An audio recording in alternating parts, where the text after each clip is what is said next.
video, we left off over here. All we did was we console logged this message here to let us know that that everything went well and that the validations passed, and we finally arrived here inside the sign-in controller. All right, so now this is where we want to continue working on. All right, so I'm inside this controller here. I have the request object, and so what I need to do is, or what I want to start off with, and if I go here to my notes, I want to destructure the incoming data that's coming from the front end. So let's do that. So I'm going to go here, and I want to destructure from the request body, and the incoming data we're getting from the user is the email and the password. Okay, so mark that off. So the next thing we want to do is check if email exists in the database. Okay, so I'm going to set up a try catch block.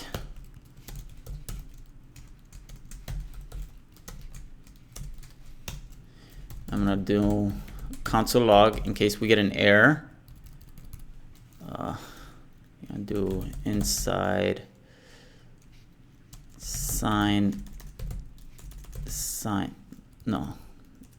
let me do sign in controller error. Okay. And I'm also going to do response status. No, actually, I don't need this. I don't need to send back.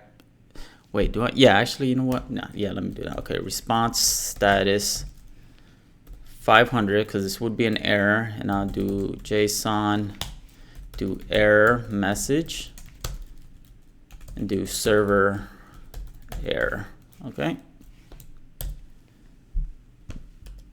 All right, so we want to first, let's go back again here, check the mess. All right, so check if the email exists in the database. So the way we're going to do that is here, I'm going to create a variable called user. And I'm going to, this is a synchronous method, right? So I'm going to do await user. This is the user model to access the database, right? We required it up here, so we can use it now. We're going to do user find one, and we're looking for an email that's coming from the front end and compare and seeing if that same email that the user's providing matches with an email that's in the database. Okay, so we're first checking that, and we want to run a condition here to check if not user. So if the email doesn't exist, so if not user, I'm going to send a return response status 400 bad request, and send a JSON object with an error message, and we're going to say invalid credentials. Invalid credentials. Oh, there we go, just like that. And by the way, I am also going to do a check later on for password, but right now just know that the reason why I'm sending this particular message, error message of invalid credentials, is because if the user makes a mistake, whether it's the email or the password, I don't want to send back, like, for instance, in this case, it's an email, so the email doesn't exist. I don't want to say email was not found, because what I'm doing there is I'm saying, kind of giving, if the user is in, if say on the other end, if this is a person that's intentionally trying to tamper with or make some bad has some bad intentions on my database, or trying to do bad things, I don't want to give them further information on what was bad, whether it was an email or a password. Okay, so I kind of want to make it very vague as to what the issue was. So here I'm just going to set invalid credentials for either whether it was the email that was bad or it was the password, so as to not give further information to the person who has bad intentions. Okay, I hope that made sense, but that's the reason why I'm making this message a little vague, so they don't know whether the issue was exactly the email or password. Okay, so let's continue. So I took care of that. Let's see here, check if the email exists. So we did that, and we also sent back the error message. Okay, so next thing is password. Okay, remember when we registered the user, we hashed the password, and that the user's password is hashed inside the database. So we need to start checking if the incoming data now matches with the password that's hashed in the database. Okay, so I'm gonna do a message or a variable called isMatch, and this would return either true or false. So I'm checking it's gonna be await. No, I'm gonna do await bcrypt. We required it already on top, so we can use it, bcrypt, and the method is called compare. Now here, if we look here, the first input is a string, which is the incoming data from the front end, and comparing that with this hash, which is the password in the database. So the first argument is password. Okay, that's this incoming data, and the second argument is right here, is inside whatever. If the email matches a user that was in the database, this variable here is gonna get a document with that user's information, so we have access to the email. So I'm going to do user.email. Okay, so now I want to do a conditional check, say if is match. So if we did find if the passwords do match, then actually I want to invert that. I want to do if not is match, and then I want to send back an error message. If there's no match, then I'm going to do return response status 400 bad request, and then JSON with an error message, and again invalid credentials. So as I said earlier, you see here, these two are just same message, because I don't want to I want to make it very vague, but we do, at least the user knows that there's an issue with either the email or password. Okay, this is all we want to send, invalid credentials. Okay, so we did a check on the password to compare, so we compared the passwords. Now we want to install jsonwebtoken. Okay, jsonwebtoken is going to allow us to do authentication. When we start making requests, the user starts making requests to the backend. Once they're signed in, we want to have a way to authenticate them. So this is where jsonwebtoken comes in. Okay, so I'm going to do npm install jsonwebtoken. Okay. And I'm going to go open up package JSON here. So it should show up here within under dependencies. And here we have it. All right, so now that that's installed, let me go, let me exit. I'm also going to close this up. All right, so install jsonwebtoken. All right, next thing is payload. All right, so let me go here. Let me check the documentations for JSON web token, JWT sign. So over here for JSON if we look at the documentation, I'm going to use a method called, actually before I forget also, let me bring that in here, because in order for me to use it I have to require. So I'm going to do constant JWT require JSON web token. All right, good. All right, so let's go back again right here to the documentation, and there's a method for JWT JSON web token called sign. Okay, over here you see sign. All right, sign is going to have some arguments. No, where are we at here for sign? Okay, here. Okay, so it's going to take in some arguments. It's going to take a payload. It's going to take a secret key, and this is we're going to store inside our config. And we're going to have an options object, and that's where I'm going to have my expires in. So I'm going to have a set time to which that token is valid. Okay, so for me, I'm going to do for 1 day. And then the final argument is a callback function. Okay, so that's what I'm going to have here. And I'm going to start off with the payload. The payload is, oh, let me go here. Okay, so here, okay. All right, so after we check the password, all right, so we're going to do prep payload. Okay, this is for the payload. Okay, I'm going to call it payload. This payload is going to be an object, and I'm going to create within that payload a user object, and it's going to have ID, property called ID with the user's ID, user and then ID. Okay. All right, so the next thing we need to do is I need to create a secret. Okay, so the secret, what I'm going to do in order to do that, I need to create a config folder.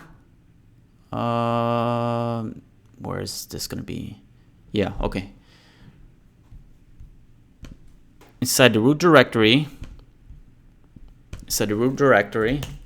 I'm going to create a folder. I'm going to make dir, and it's going to be called config. Okay, so here's our config, and I'm going to create a total of 3 files. The first one's going to be keys.js.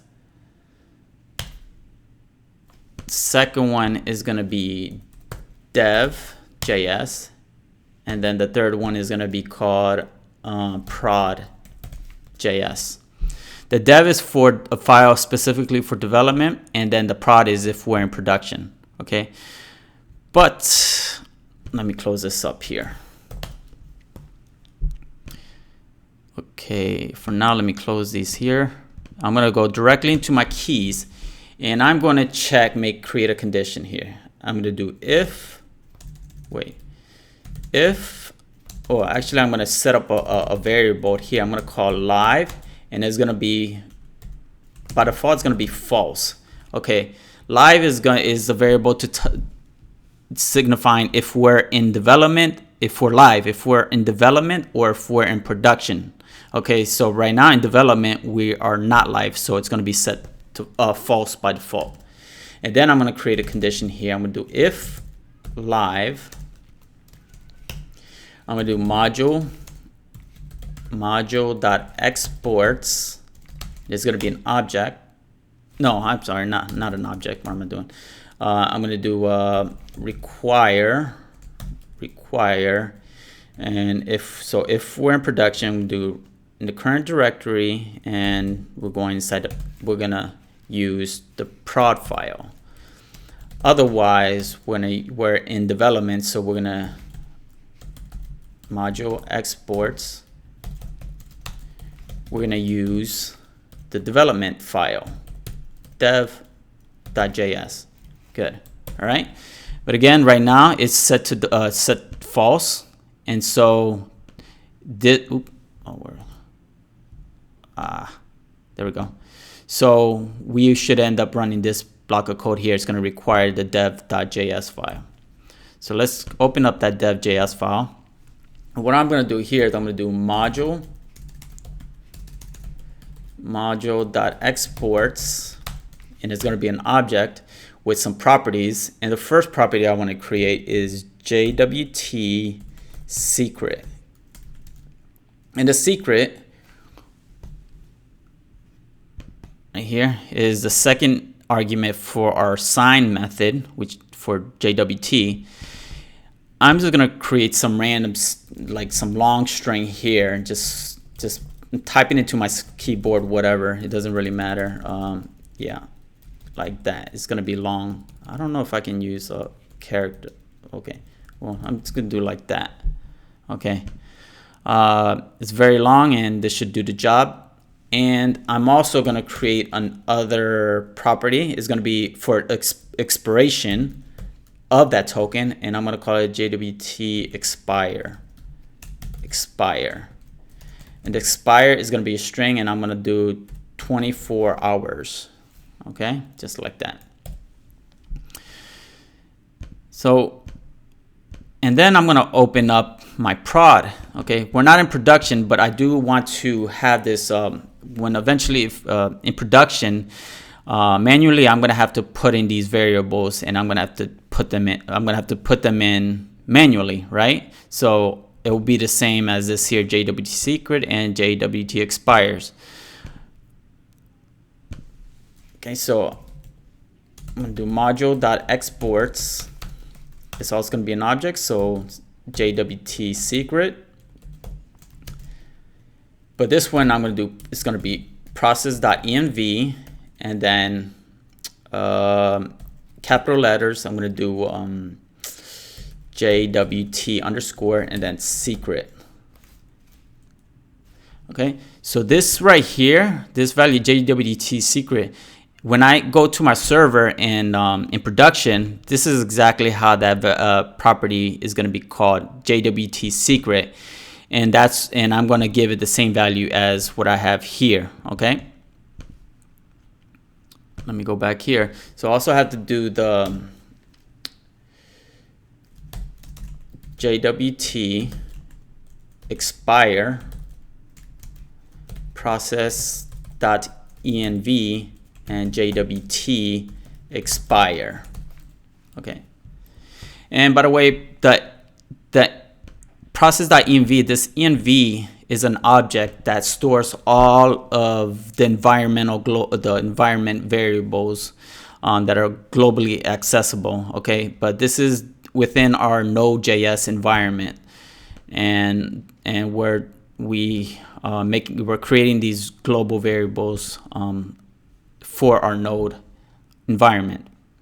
Okay, I hope that made sense. I know it might have been confusing, but I hope that made sense. All right, so again, let me explain. So live by default it's false because we're in development. So it's saying if live. So if we're live in production, it's gonna require this right here. Otherwise, we're gonna run this file right here, and this is in development.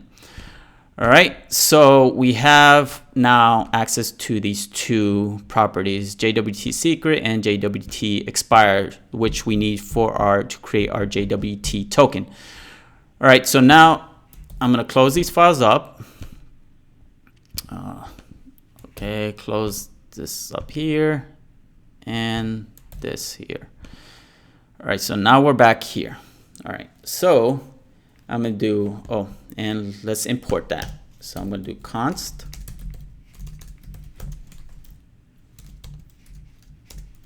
and require, let's see, go back one directory, and we're gonna go and set config, config, and then keys.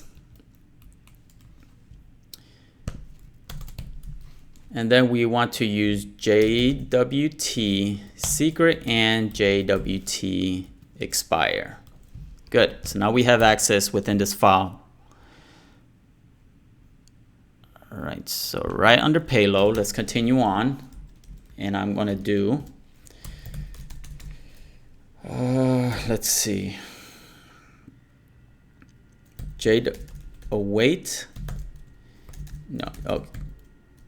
yeah, JWT sign. So the first one we provide is the payload, and the second one is JWT secret, and then the third argument is an object with all the options, and we're gonna do JW. Wait, what's it? Expires in with the value of JWT expire. And then the fourth argument, the final one, is the callback function with an error, or we're gonna get a token if success, if everything went well. So inside our callback, we're going to destructure from the user. We're gonna need the ID, the username, the email, and the role. Oh, but actually before that, I want to check if there's an error. So I'm going to do if error. I'm going to console log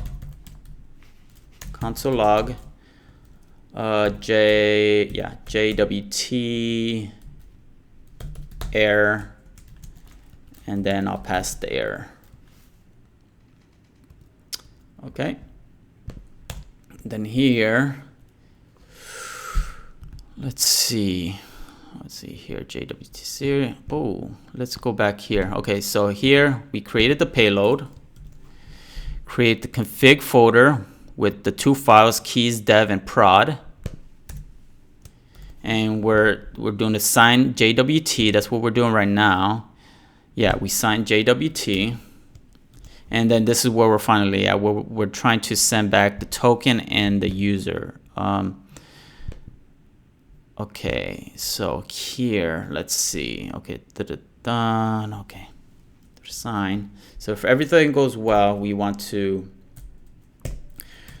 send back the response back to the client. And what is it we want to do? Oh no, response JSON is going to be an object with, we want to send back the token. That's here, right? This is if everything goes well, we get back the token. And then the second one is we want to send back the user with all this stuff here that we destructured. So I'm going to get that there and there. All right, so this is the response right here. This right here is the response that we're sending back to the client. The token and the username. Now the token and the username, all this stuff that these two here, we're going to use on the client side for like the cookies for authentication purposes, for validating that the user is authenticated, and cookie for creating a cookie, and creating a local storage where we're storing the user, the signed in user. Okay, but right now, just note right here is that we're sending this back to the user. So we're going to test that out right now. Let's go ahead and go to the front end and inside my network. All right, so here right now I have a valid email. This is actually also, this is the registered users that's stored in the database, so this should work. And this is a valid password, and it was the ABC123. That's the password that's stored in the database. So it should be successful. If I press sign in, okay, I get an error, invalid credentials. Okay, why was that invalid? Okay, I don't know why that was invalid. Let me refresh this here. It should, yeah, it was jdoe@gmail.com. That should be the email. And then for the password, it was ABC123. Let's try this again. What the hell happened here? Invalid credentials. Okay, what went wrong there? Put it here. Find one email. User find one email. If not user, invalid credentials. This might be compare the password with user Oh, one. Okay, this is where it was in the comparison. Maybe you guys caught this before I even realized it. Over here in the is match, where I'm comparing the passwords, the incoming password that's coming from the user on the front end and the password that's stored in the database. Here I used email. That was supposed to be user-password. Okay. And remember again here, I wasn't able to exactly know with this message here, invalid credentials. I wasn't exactly able to know for sure whether it was an issue with the email or password. So again, if I was a user who had bad intentions to hack something, I would have, it would be more vague to me. It would be more, I guess, more difficult for me, just making it more difficult for me. So here again, there's invalid credentials. So let's refresh this and give it another try. Okay, so here, let's give it another shot, and everything's valid here. It should work now. Okay, you see pending, so we don't get that error like before. It's pending. And then if I click on this here and I look at my, let's see here, why didn't that, wait, hold on. Okay.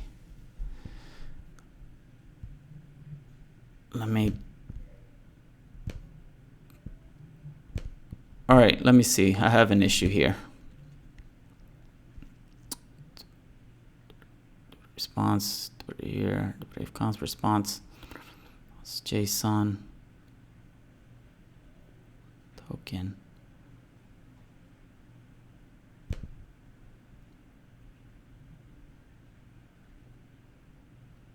User, the payload, JWT.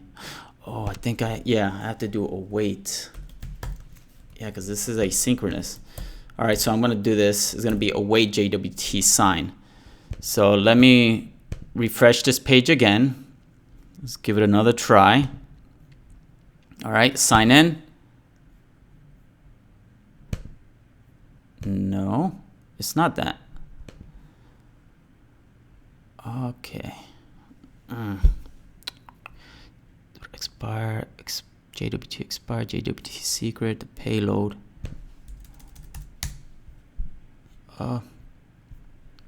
JWT, JSON webtoken. Okay. Payload.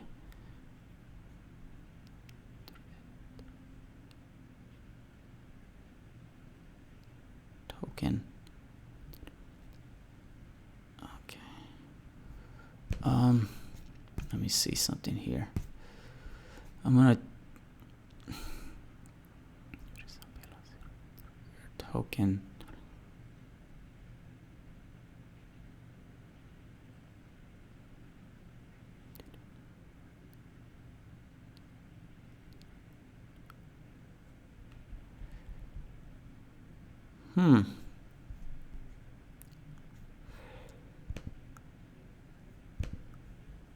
Okay.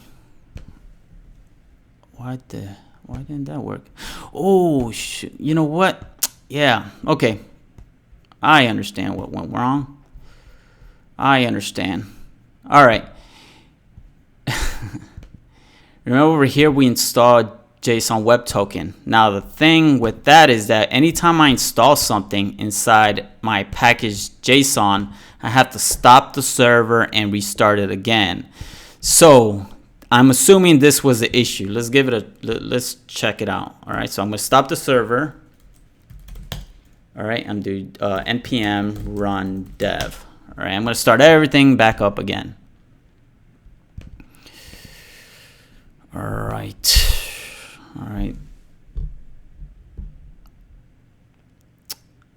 This should be the issue.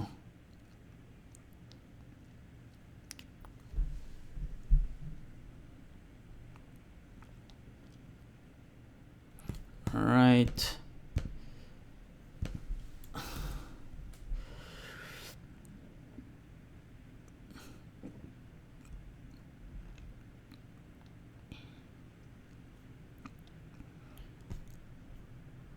All right, so the server started back. Let's go to a sign up again, or sign in, and let's give this another try.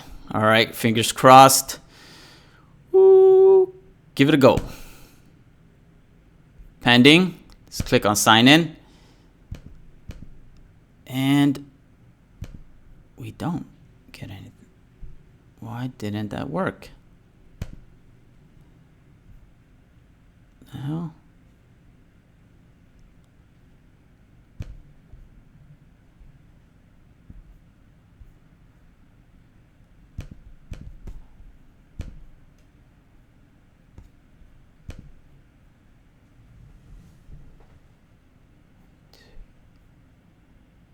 Username.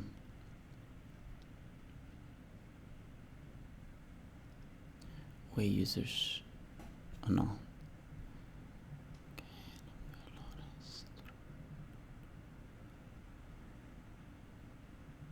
User password.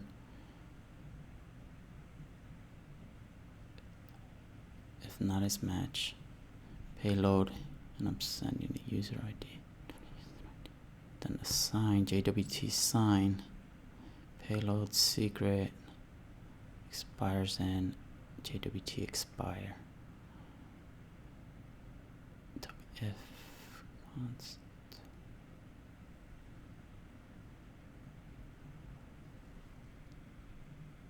Oh, wait, yeah, here.